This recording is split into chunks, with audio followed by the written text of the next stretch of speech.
The book we're talking today, Life is Like That Sometimes. Absolutely fantastic collection of short stories, some just a page long. The whole arc of your life, totally captivating. I felt like I needed to write after I lost my brother, my mother. The moment you ask her to tell a story, she just comes to life.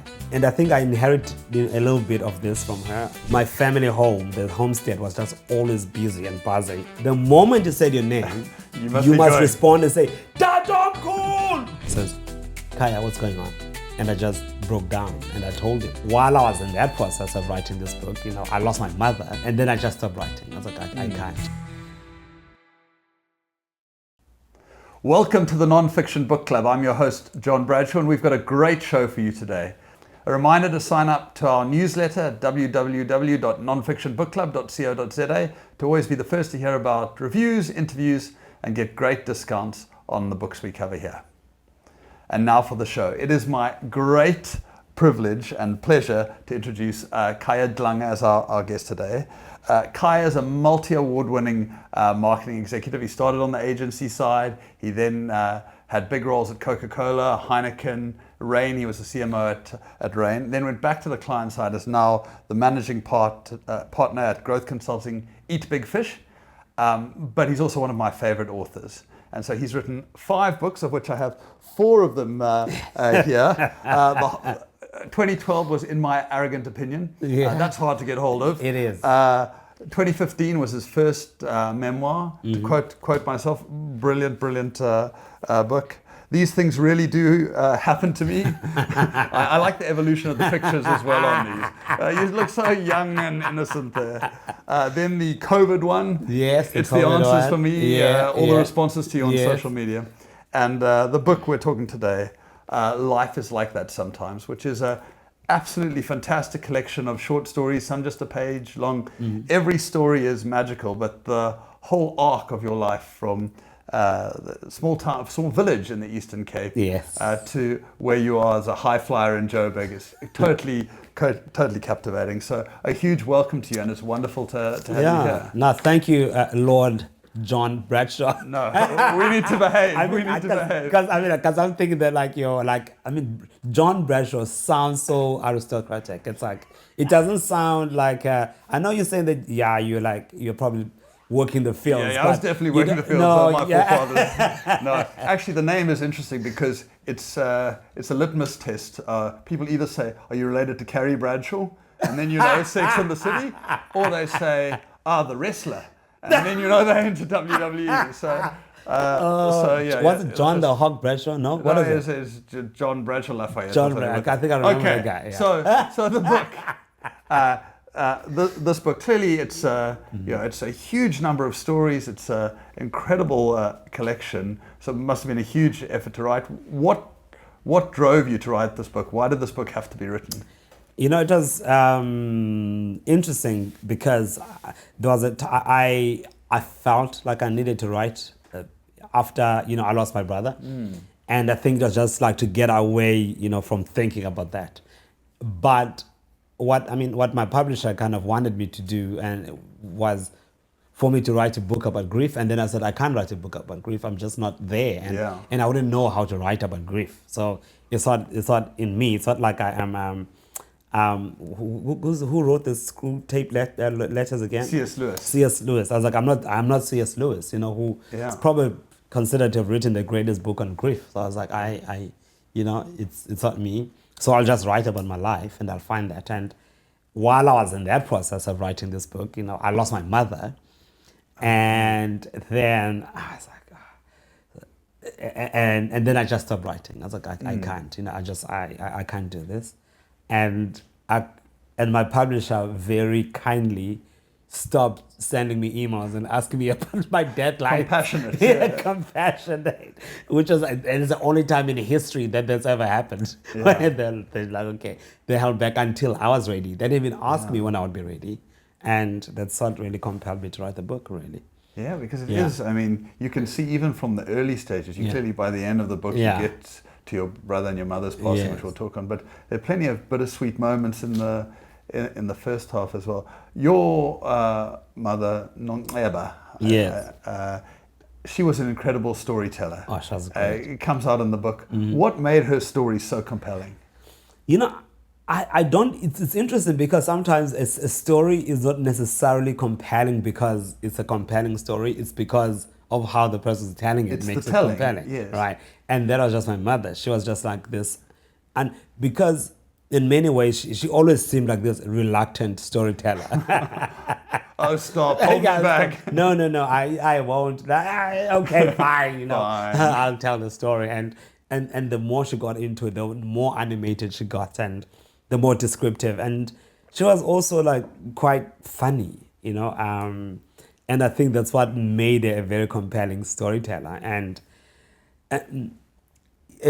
she was, you know, and I think I inherited a little bit of this from her. And verbally, I'm not very good at describing concepts or ideas and all of that, but I can tell a story. The narrative. Right? The narrative. Yeah. And she was kind of like that. So if she was trying to describe a concept and she just go left and right and like, what the hell is going on?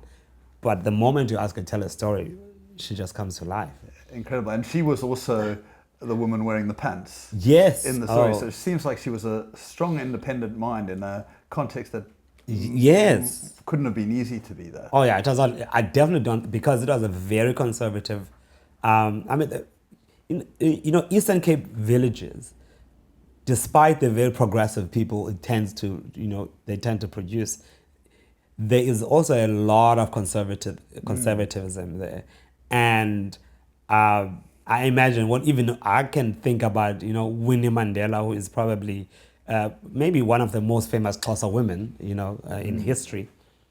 She was also quite liberal, I think, as a person. But I do imagine her, if she was going back to the Eastern Cape, she'd probably act like a traditional wife, a traditional woman, and, you know, a woman is not in the crawl, she's in the kitchen, and, living this dual lives. These and so multiple there's ways multiple of ways, being. yeah, of being. And I think that with my mother, with the pants, the story that you're telling, it just reminds me of, like, in her day, the e-commerce, which was getting a catalog.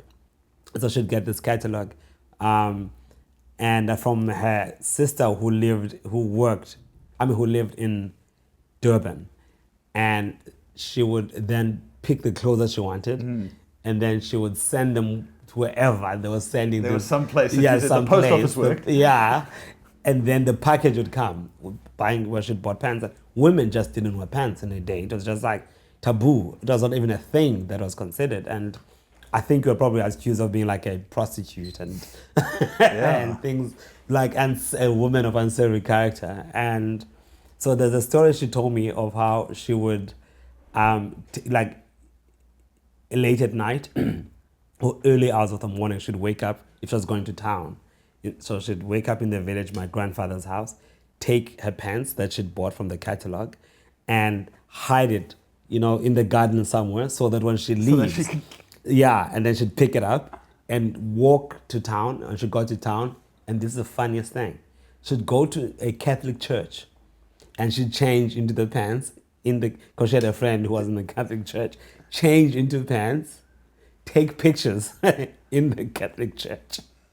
Or outside the Catholic church, of herself looking stylish. Once she was done, you know, go back to her conservative clothes and put them in their little bag, and she'd go back home. I love it. So it wasn't just the rebellion of pants; it was also a style. Exactly. Your style icon. No, she loves style, and I mean, if there's one thing I usually remembered about her when I was like a child, these memories that I had of her was always this incredible, because she didn't live with us, and because she left us as children, because she worked in East London, and we were in Mount Aleph, and so she saw us about once a month, and she'd always come as this incredibly gorgeous, beautiful woman with this long nails, and I remember seeing her as a child and thinking, wow, if I touch this woman, I'll make it dirty. Wow. Literally. And this was the feeling that I felt. Such Yeah. an amazing impression that sticks with you. Well, you mentioned your grandfather, key part of growing up, and sort of a huge character in the story, Massive. Alfred Kaiser Boyce. Yes. Do you want to tell us a little bit Oh about my goodness. this pillar of the community? Oh gosh, Alfred Kaiser Boyce. I always make this joke and say that if someone were to see his name, Alfred Kaiser Boyce, back then, they'll think that is some white guy. Yeah, I mean, Kaiser's not super. Like, that name's, Yeah, I know, right?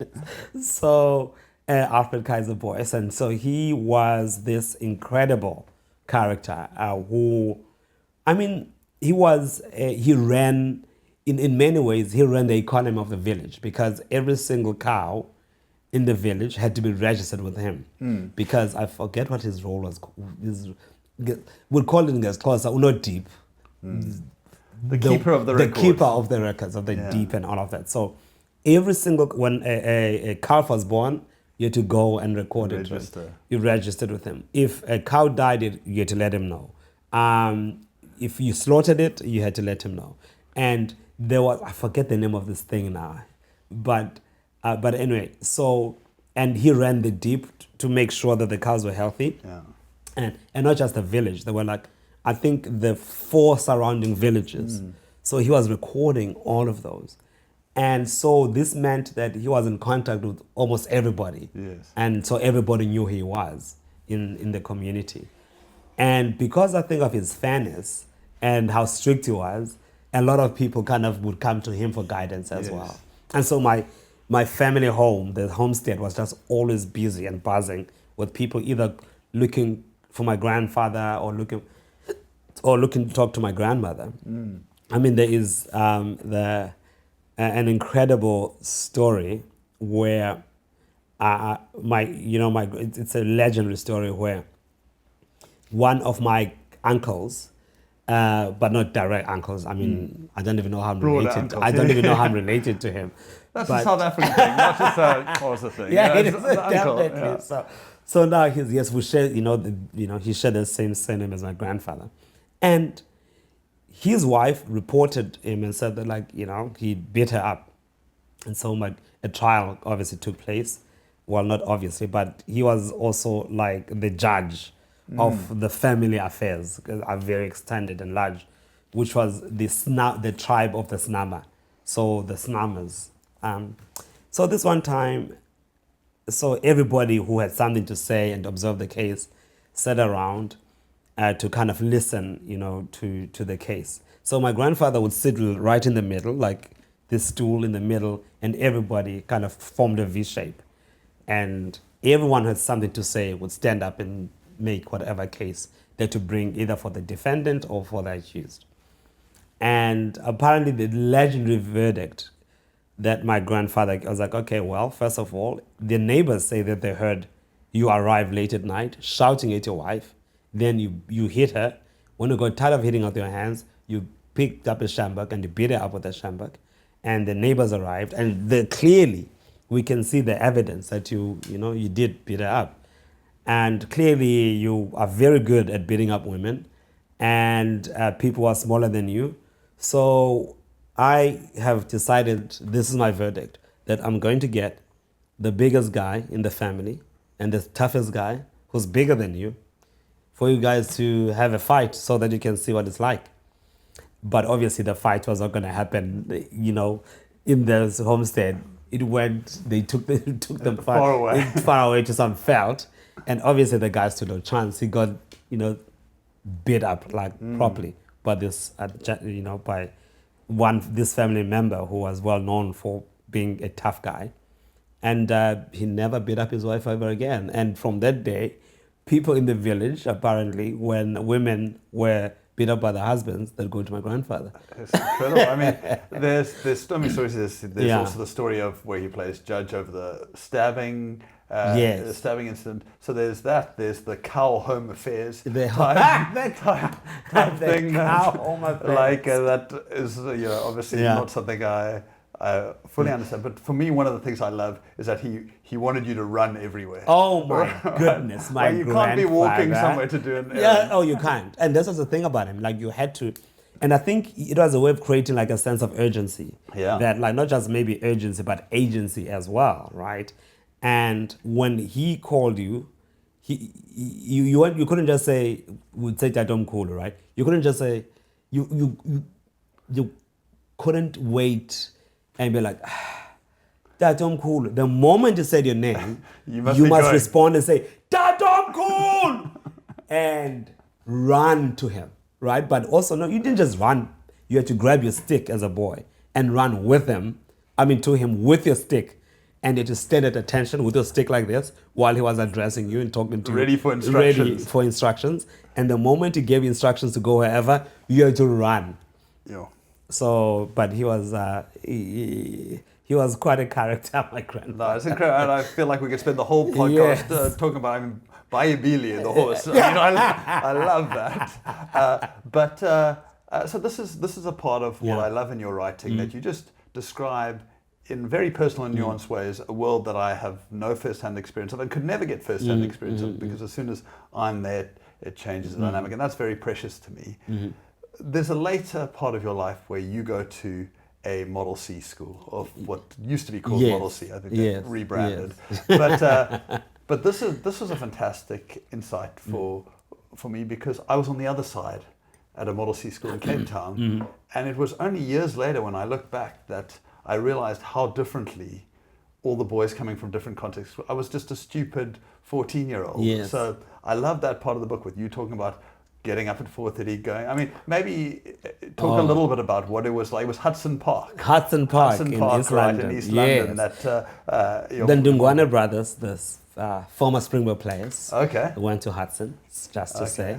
Every school's got that one, but he played underwater hockey for the Springbok. Every school's got one.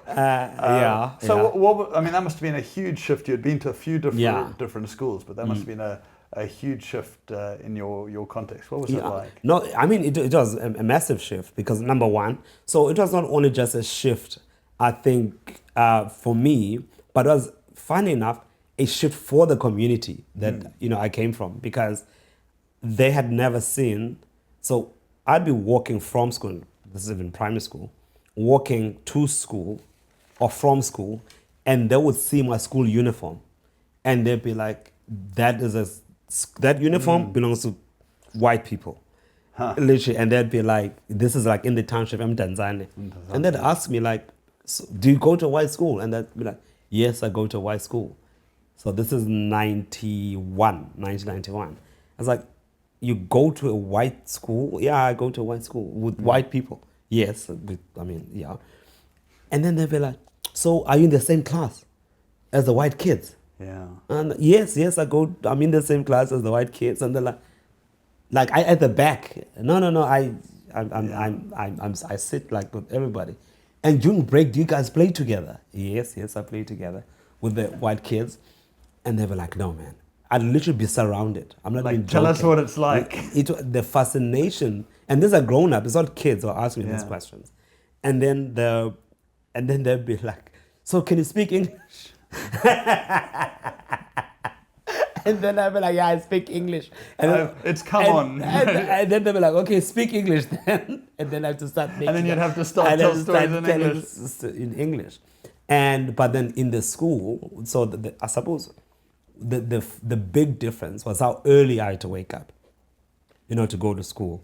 I'd wake up very early, like 4:30, take, a bath, because my mom had to boil water in a paraffin stove, and you wash in a little basin, in a little vascom. And I'd have to walk to the train station. Like it was, the walk to the train station, I think was 40 minutes, 40 minutes, and get to the train, which was like absolutely packed. But cheaper than the taxi. Significantly cheaper. Right. It cost 10% of the price. Okay. Like for the 10% of the price. So worth the 40-minute walk. Yeah, it was worth it. But I never told my mom, so she didn't know. So it was income generating. Because I was like, I need the money. And then get off the train station and walk another 30 minutes to go to school. So this was this daily thing. By the time it's 11 o'clock, you are just exhausted because you've been out for so long. So yeah, it was interesting, but I also found, I didn't find my schooling experience that, maybe because I was younger, and also I think Mr. Prentice was my principal in the primary school. I feel like was very Was that deliberate. Little Flowers? No, this is Hudson Primary. Hudson Park Primary, okay. And Mr. Prentice, I think the term before, I feel like he trained those kids so well. Like the So principal. he prepared them He for prepared the for world's them. going to change. The world's going to change, but not only that, he probably told them he's not going to tolerate any nonsense. And for the first term, if I had to tell you that I didn't bring lunch to school because everybody was either buying me lunch or bringing me lunch. Yeah. It was just incredible. I didn't have to bully anybody. They were bullying each other to give me their lunch. I think and it comes out in the book, there are 1,000 micro heroes in South Africa's history. Absolutely. I mean, that was only 25 years ago That is that insane. you were going back to your community and they were saying, in the same class. Yes. Right? Like, Actually, now that you mention this that, is that only is half a life. And so there are heroes like Mr. Prentice. There's Mr. Friend in the high school. Mr. Friend. Who calls the other school with the bullies on the train and Yes. sorts them out. Like, Yeah. just all these little guys that are kind of forgotten to history, that just in their small actions were just meaning that the 90s, the 2000s, actually South Africa made this miraculous change. You know, I mean, Fanny should mention this because there is a story, but I think it's in another book, where Darren, another boy that was in my class. So some boy in the one class took like Tipex, right? There was no teacher in the class for some reason. So he kept taunting me. Like he kept taunting me, but I was not responding to him. And I'm the only black kid in the class. And then took the Tipex and he marked me like, on my arm. And he said, "Oh, you think you're white?" And so I ignored him. And it's like, I'm talking to you. You think you're white? And I ignored him. And then he calls me the K word. So I get really mad. I jump and I try to lunge at him. But the other kids kind of hold me back. And I'm just furious. I'm so angry. One kid grabs me. I don't know who's grabbing me. Grabs my arm and drags me out of the class. And then I'm thinking, great, he's going to report me. And yet I didn't do anything wrong. And I'm crying. And while we're walking, he says his name is Darren Lands. And Darren says, we're going to report him. And I was like, what? I did not expect that. And Darren marches with Mr. Mr. Prentice's office. He knocks, does not wait for an answer to say, come in. He opens the door and pushes me in. And Mr. Prentice had a meeting at the time, and obviously sees I'm distraught. And he ends his meeting, finds out what is happening, and I told him what happened. Asked Darren to go and call the guy. The guy came back, who would call me the K word, and he said, Khaya says that you call him the K word. And he said, no, I did. So I call him Khaya a liar. And he says, no, sir. So did you call Khaya that? He kept quiet. The guy is Portuguese. And he said, do you know what Portuguese people are called when someone wants them to feel small? And he said, yes, sir. Would you like Khaya to call you that? Or me to call you that? And he started kind of like tearing up. Said, no, sir. And then he made us shake hands and we became good friends.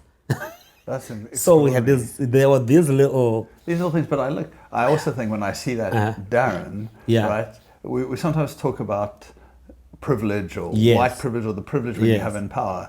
That little bit of power that Darren has in this moment, that he has the confidence to knock down the headmaster's door. I know, right? It's the game changer. That is very true. I always remember that.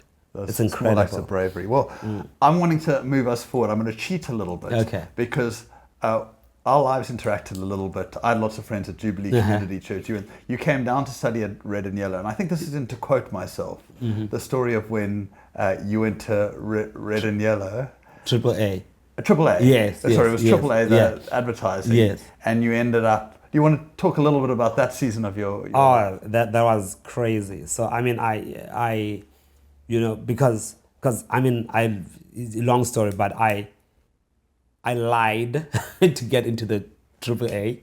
You advertised? Yeah, I advertised myself to get into the Triple A. And eventually when they asked me when they accepted me, they said, okay, how are you going to pay? Because you said your mom doesn't work. And I was like, well, my mom has these cows in the village that she's going to sell. And they were like, cool. Okay, Right? cool. And they Yeah. let me. But then during my second year, like everything ran out because it was very expensive. And I became homeless. I literally had no place to stay. And because I had no place to stay, I mean, even before that, I was forging train tickets to ride, you know, Just to get to, you know, to the AAA. But so I literally, the digs I was playing at, everybody was staying at, everybody moved out. And I think it's because they were carrying me, you know, and, you know, shame, which has, so, and then I stayed in this apartment that was being renovated. And one day these guys arrived very early while I was still sleeping, the workers. And I had to run out of that place. And I didn't know where I was going to stay.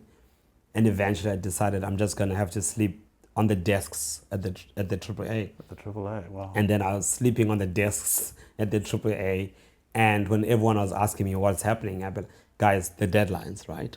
Working late. Working late. But there was an incredible time because I used to be a youth leader, if you will.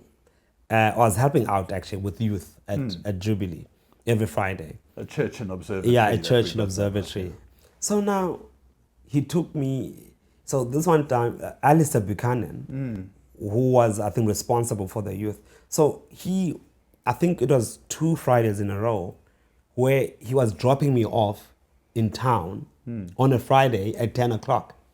And then this one Friday, he says, Khaya, why am I dropping you off on a Friday at 10 o'clock in town at college? And then said, wow, like the deadlines are so crazy. He says, Khaya, what's going on? He literally looked at me, and then obviously because he was looking at me and I could tell he was demanding the truth. And I just broke down and I told him, and I was like, well, I don't have a place to stay. He says, why didn't you say anything? I was like, what else am I going to say? Like to who? And that very day, he let me get out that night actually of that place. I had to grab my little bag that I had, and he let me sleep in his house that day. And the following day, he called a couple. I hate the fact that I can't remember their name. That I was recently married. Literally, I think they'd been married like 3 weeks before or something like that. And I was staying with them for about a week. And I remember that was the first time I've had muesli in their house. Yeah. Amazing. And then after that, he called the YMCA, and the church helped me.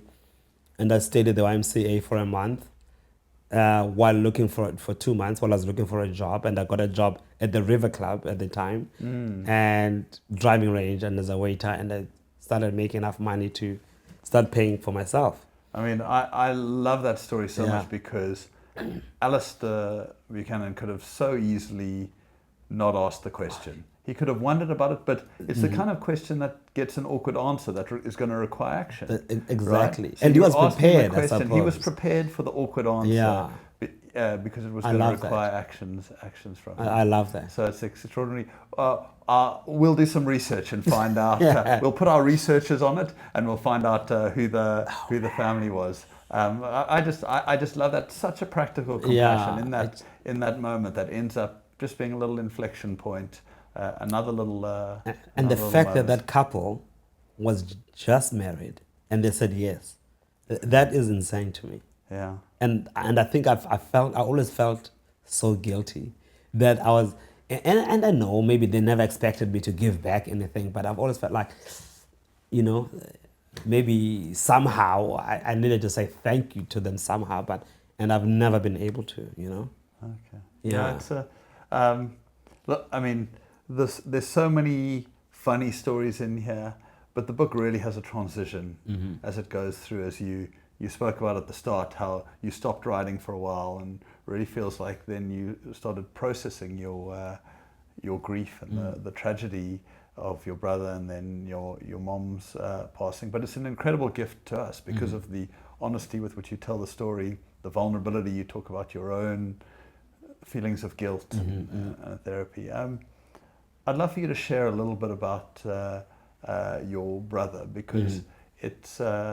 it it's a terribly tragic story, which made me like it's heartbreaking. Yeah. Also made me really angry because some of the external factors Yes. that were at play in your brother's Yeah. passing. Yeah, so that was a crazy, because with my brother, I mean, I was having a good time, in the States, not just in the States, I mean, in Bel Air, living the life.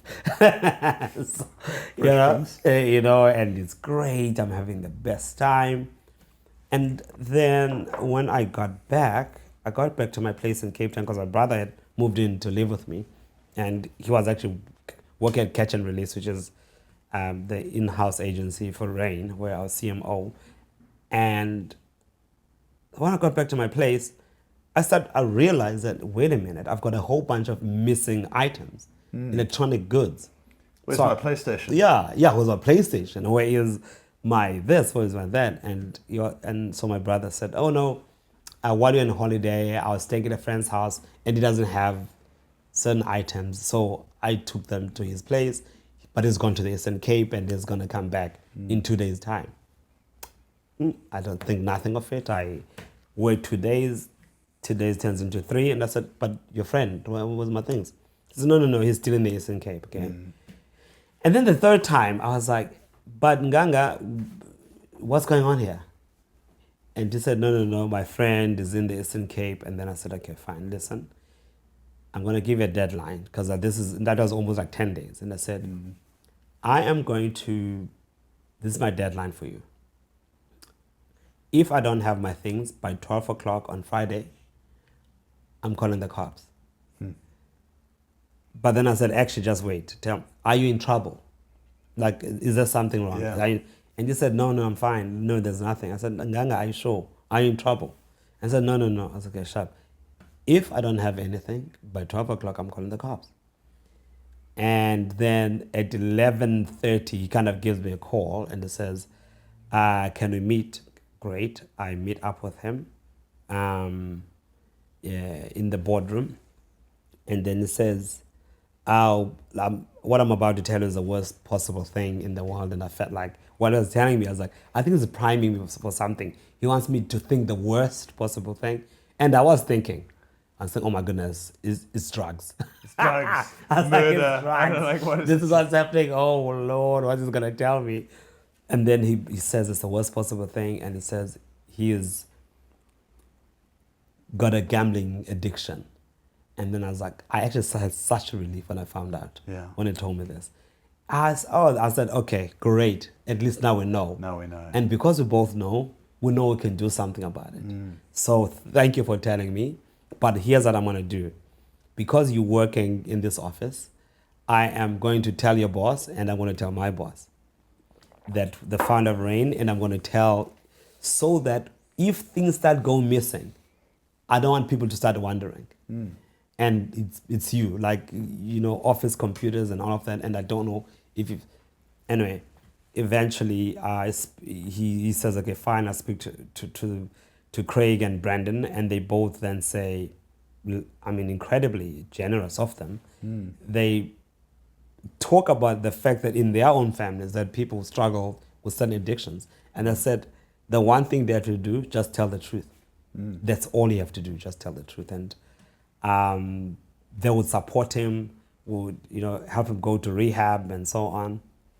And then he actually started getting back on track. And then he, on 2 occasions, he kind of like backslid into it and didn't tell, the truth. And had to threaten, to kind of get him out of my place. And so I'm trying to jump into parts. But anyway, the one part that was very, very difficult when, I had to fire him, sit him in the boardroom and tell him that, okay, because you've lied now the second time, and you've also sold company property. So, yeah. And then after firing him, myself, Brandon, and, and Craig, and he got up and he walked out. And then Brandon was like, I really do think that you should probably just chat to him, Because we lived close to my work. It was a 7-minute walk. So I literally ran after him. And I had to tell him, like, listen, this is because I love you.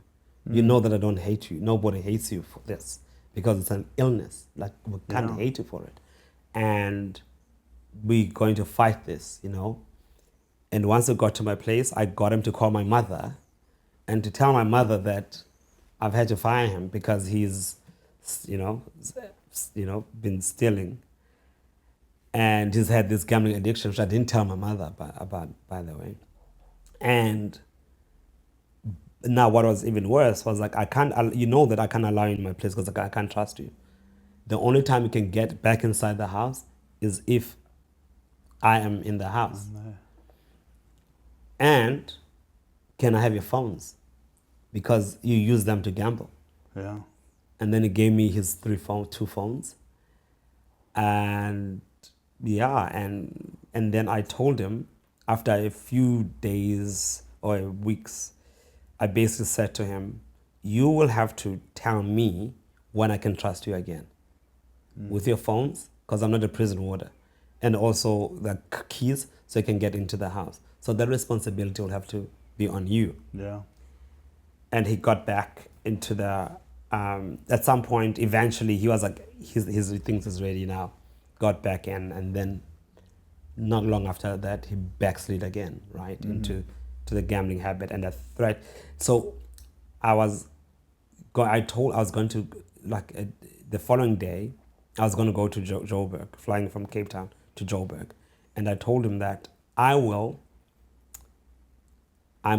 following day, I'm kicking out of my house because I can't trust him anymore. Because it keeps taking, not just it's the lying, right? I said, just don't lie. Let it happen and don't lie. If you start selling it, start gambling, just don't lie about it.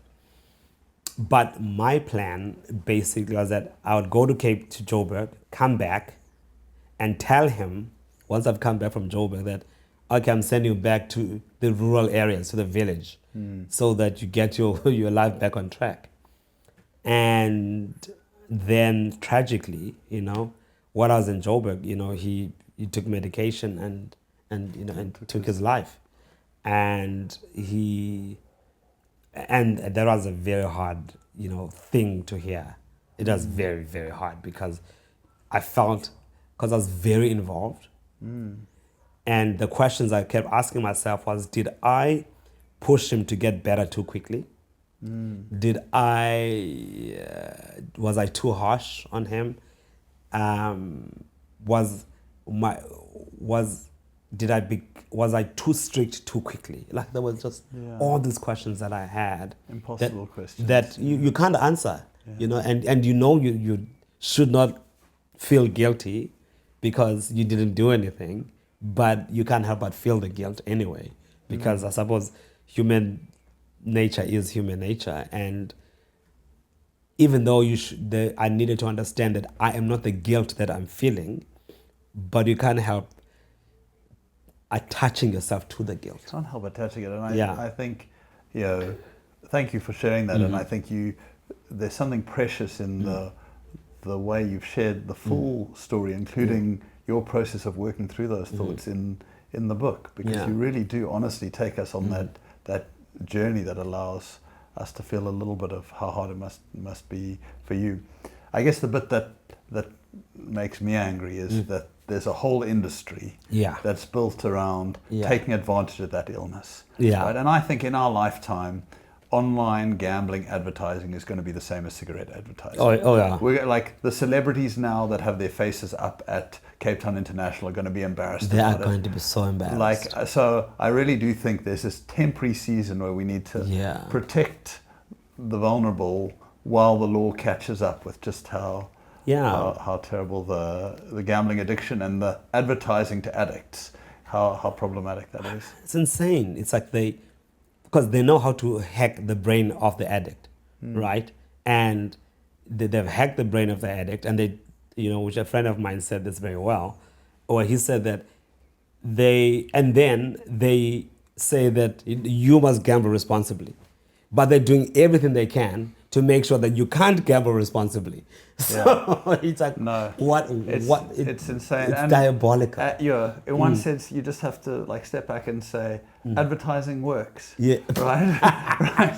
Like, and that lever, having the cleverest algorithms in the world, Absolutely. work out how to take the last money from the people who can least afford to give it up. It feels like it's inevitable that us as a community, we step in it. Okay, so last question, right at the start of the book. Yes. The start of the book, the author's note. Yes. It's hard not to take this personally, right?